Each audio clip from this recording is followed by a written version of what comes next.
Last time we chatted, I gotta say I was in a bit of a slump. Been pushing hard for a couple of years to try and get the parts in play to be able to take the Maxi and go and do some proper racing and do some proper solo offshore training work so that when I get to the Global Solo Challenge in 2027, I'm competitive. Other than that, it's just some lunatic in a giant boat.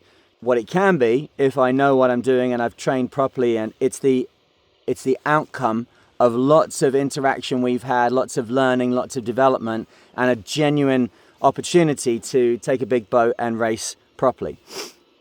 I had, however, got to the point of thinking, I'm not sure this is going to happen, because it just sort of, the numbers are so huge. Like a new mainsail for this boat is like over 50,000 euros, right? We're talking like a huge amount of money, 70,000 Canadian from where I'm looking from. And last week when I spoke to you, I was ill. It was absolutely horrible out here on the water, and in all kind of sense. I couldn't get back into the dinghy and go because I was nervous for my safety. I think we all recognize we need to know where the actual risks are, not like the perceived risks. It's actual risk is falling off the back of a boat and clocking my head and being unable to get out of 10 Celsius water fast enough before hypothermia sets in. None of that happened. You know what actually happened? We got a sponsor for the mainsail. I gotta tell you, like, the mainsail is ordered. We have got a mainsail coming for this boat. Here she is, just sitting out on the mooring. I'm just getting over there now.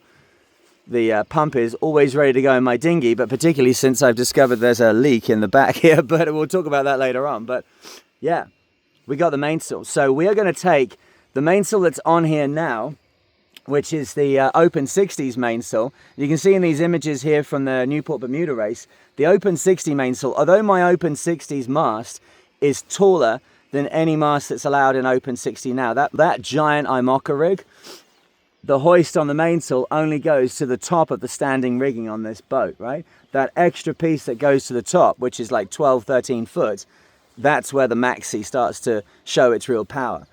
Now we've got a sail coming. What is it? We've gone with a company called Olympic Sails, which is not one of the main big ones like Quantum or North, or let me just motor slowly over there. I'm being very, very cautious here because between my legs is the laptop, and I left it at home. The dinghy's got leakage. It's in a cotton bag. Like, I don't want to make that mistake, right? But let's just be very cautious here. I'll stand up and have a look. Yeah, the mainsail that we're going to put on here is from a company called Olympic, and what drew me to them is the fact that I had seen one picture of one of these Gran Mistrals with what looked like a very modern sail on it, and that modern sail was produced by Olympic, and it's 120% of the original mainsail that's on this thing. So that takes it to 2,150 square foot in the mainsail alone, right? Before you get the jib or a spinnaker up. So it's a total monster.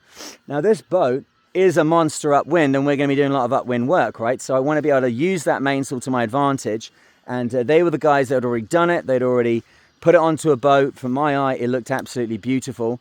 And so I went with their quote. It wasn't the cheapest, but let's see. I also see that the sail cover that's on here says Olympic Sail. So clearly they've been on here previously. It's a good fit for me. So they're starting to build the sail now over in Italy. And if any of them are watching, hello guys, please do a good job. What I've got to do, I've got to get this boat with its old Open 60 mainsail to Europe. We've got to go first to the boatyard. That's 200 or 300 miles. And then we're going to go over to Europe with this mainsail. So it's going to be pretty ragged, it's going to be pretty old, it's going to be pretty tired. There'll be bits falling off it. We all know what that is. But now, instead of being some like leap out into space of like, I hope this works out, it's going to be, we are going to pick up our mainsail and do the 100th Fastnet. So stick to your guns, right? I remember when I was at university, I had this thing written on a piece of paper, as students are, you know, I'm going to live my life by this. It says, don't give up on your dreams. When they have gone, you may still exist, but you have ceased to live. And this has been a dream for a long time for me. We got the boat in 2022. We've done very little with it. I've had a little boy. I've spent those first 3 years of his life really close by with him and being involved in every part of it, seeing what a massive job it is to look after a little one.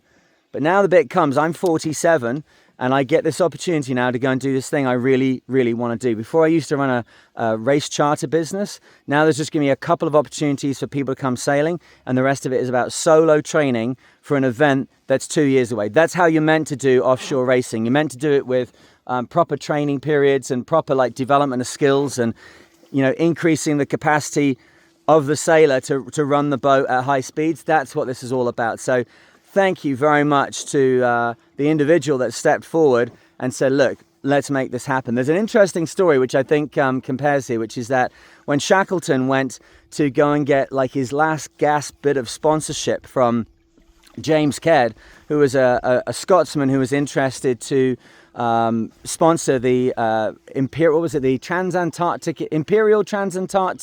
what was it?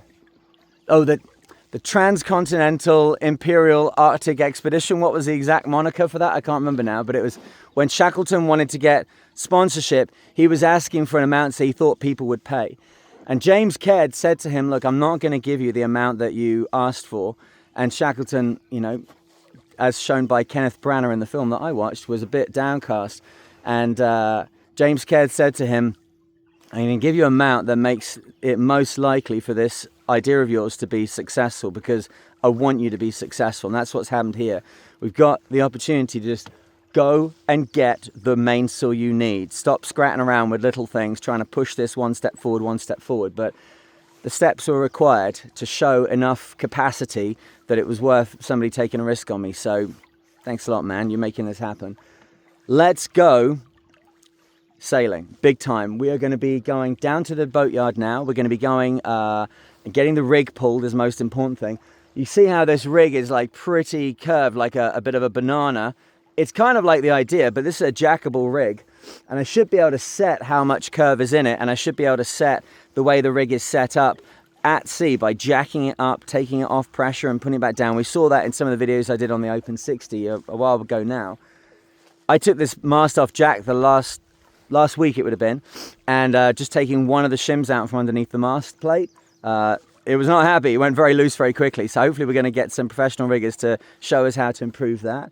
We've got, I've got a dream. We haven't quite finished cleaning up the waterline, but I'm going to finish cleaning up the waterline while we're alongside doing the rig work. And then I'm going to paint the stripes on the bottom of the boat black, which will give it a much more modern kind of look rather than this orange. I kind of like the orange. I do like orange in a boat. I've had an orange boat.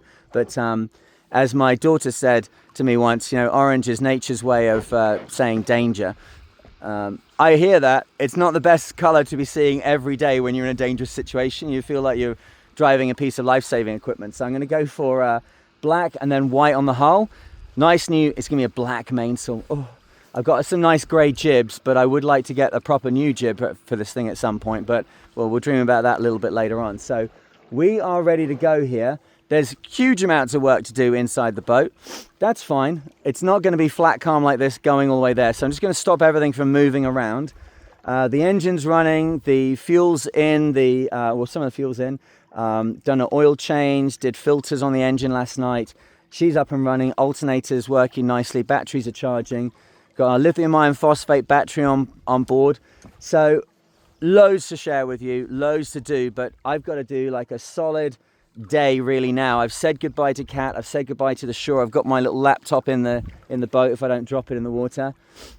It's time to go sailing. So what a difference a week makes, hey? We are going sailing big time. So if you want to be part of this, please like, share, subscribe, click down below. That has a huge effect on what's going on here now. And for me, everything that's going to happen with the boat is going to come from what we're doing here on social media, and then the few little events that we'll do with you guys on board, which are the Fastnet, the Middle Sea Race in Malta, and the Caribbean 600 next year. But in between that, I'm going to do 10 or 15,000 miles solo sailing. A couple people connected with me saying, do you want to help doing the transatlantic? Thank you for connecting. Normally I'd say yes, but I'm doing solo training. So no, I'm going to be on my own, but I'm going to bring you along with me through the power of YouTube here. So I'm going to get on board. I'll share jobs with you. We're also going to start doing some live streaming stuff at sea, because I've also got a Starlink Mini now. So we're going to have an unprecedented opportunity to communicate. So Anything you want to hear more about, anything you want to see more of, we're going to be doing this stuff on a daily basis now. The Mariner's going to be going daily for like the next 6 months while I'm doing all this. That's how this is going to happen. Look, did the water line on one side? Now it's got to do all the repairs and oh my goodness. Well, but it doesn't matter, right? Just keep grinding away, because when dreams are gone, I don't want to just be here existing. I want to live, and this is the thing that I want to do. This is the thing I can do.